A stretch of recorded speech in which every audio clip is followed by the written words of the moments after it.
Another vlog. Okay, ang gagawin ko ngayon ay magpapalit ako ng wiper. Okay, ito lang po yung papalitan natin yung blade. So tatanggalin ko to pareho. Papalitan ko, susukatan ko lang, bumili ako ng refill. Yan, so tatanggalin ko to. Parehong sila papalitan ko. Okay, yan. Basic lang po ito. Walang mahirap dito. Talagang madali lang kalasin. Yan, so kakaiba ang niya dito. Iniipit lang dyan. Ito. Ganun din ito. So hindi ka pareho ito sa kotse na may lock. Ito nakaipit lang. Yan, so papalitan ko na siya. Yan, so may lock po ito. Yan, ito. Yan, may lock po yan. Pumapasok yan dito. Yan, so yan na siya. Matatanggal na yun siya. Okay. Ayan. So, yun. Tanggal na. Sumasabit. Yan. Okay, so napalitan na natin. Ito namang isa nang ilalagay natin. Dito yan, sa dulo. Sinento yung lock. So yan, dito natin pinasinimulan pasok. Papunta rito. Yan, ihilahin natin yan. Yan. Yun. Tapos ang lock nito, ito. Kailangan pumasok ito dyan para mag-lock siya. Okay, ayan. So yung arrow na yan, papasok yan sa loob. Yun. Ayan na siya, nakalock na siya. Okay, yan ang magsisilbing lock. Yan, so yung isa naman. Yan, so kinating na lang natin yung dulo. Okay, kinating natin para mabilis lumabas. Yun. Yun na siya. Tanggal na. Okay, so eto tayo. Dito ulit natin padadaanin. Ito kasi guys, may kanal na yan. Hindi ka na mahirapan dyan. Dyan palulusutin sa kanal. Kaya kung mayroon kang sasakyan, mayroon kang L3, pwede yan. Pagtiyagaan mo lang siyang gawin.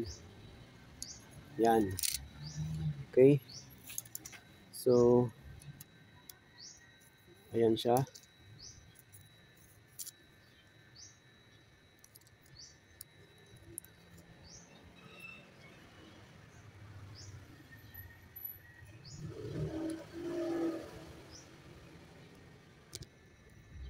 Okay.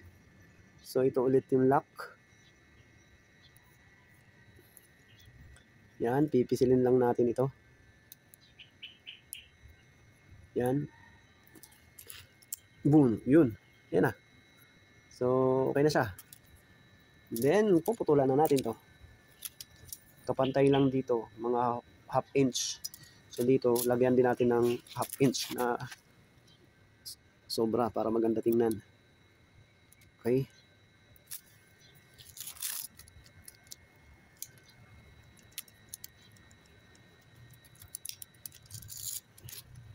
Yan. So, ito, cutter lang po ito. Kayang-kaya na. Ito namang isa.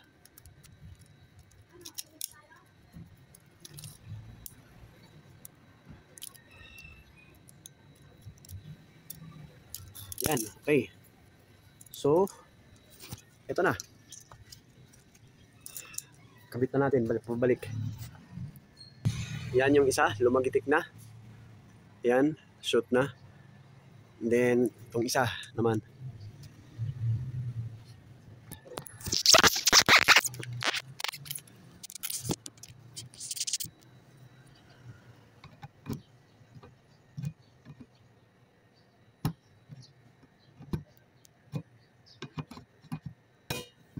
Yan. So, okay na. Bago na ulit yung blade. Ayan. Gaano ba ka-importante yung blade? Kailangan po palaging nagpapalit. Every 6 months. Kasi tingnan nyo to, nagmamarka oh. Ibig sabihin, matalas na yung ng blade. Sinisira na niya yung windshield. Minamarkahan. Yan, hindi na yan maaalis. Unless ibapping yan o anuhin to. Pero ayan na siya nagmarka. Kaya ganun sa ka-importante. Dapat palagi nagpapalit ng wiper. At least 6 months o 1 year magpalit ka. So yun lang guys, maraming salamat sa inyo pagsubaybay. God bless.